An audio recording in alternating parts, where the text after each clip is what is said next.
That's perfect. Let's cut all the cameras.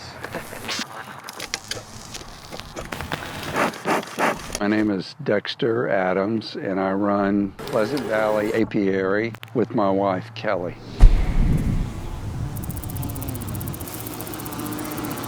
Okay, well, everybody sees those boxes, which may be in the background.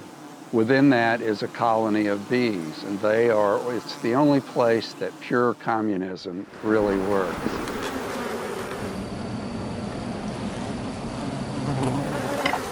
And there is a queen, there are workers, there are scouts.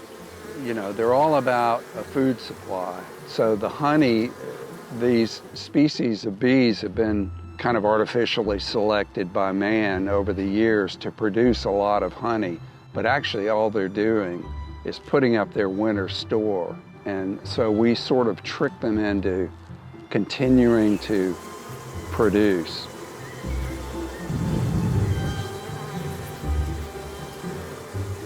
There are a lot of complex variables with it because, okay, I'll do this and move it over here, and then you go out there to implement and you find that conditions have changed. So you're forever amending your plans on the fly, so to speak. It's actually the most normal of things for a hive to swarm. But what that is half of a hive that has departed. We don't want those splits or those swarms to occur necessarily. So one way we control that, and one thing we do a lot this time of year, we do splits, which is sort of an artificial swarm. It fools them into thinking that they have swarmed.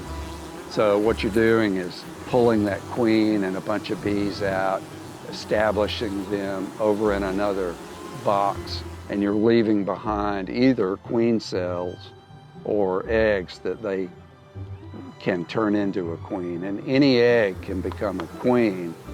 That's one of the marvels of it, is the bees can decide that these certain eggs will be queens, and they begin to feed them royal jelly. It's this sort of Elmer's glue looking substance, and it sort of switches on certain enzymes. One of the great things about bees is that they are very fungible, if that's the word. I'm not sure that they're interchangeable. It has to be done carefully, but if you've got a strong hive and a weak hive, you can use the resources over here to bring this hive up with brood and food, you might say.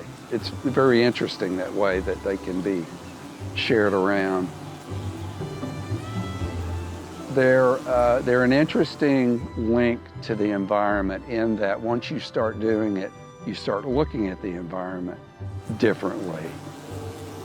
You start noticing this troublesome, what you thought was a troublesome weed is actually, gosh, it's covered with honeybees. So suddenly you see it as a resource. It's pretty amazing. Of course, honey harvest is pretty great, and you're sort of reminded every morning in my coffee, I'm reminded of why it's worth it, I guess.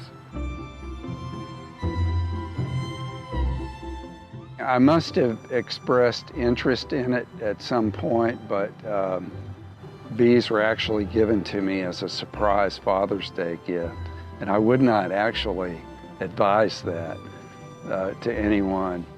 So they were given to me, and there I went. I knew nothing about beekeeping and had to, quote, learn fast, but I didn't learn fast. I thought I had, but it took several years to get to a point of some proficiency.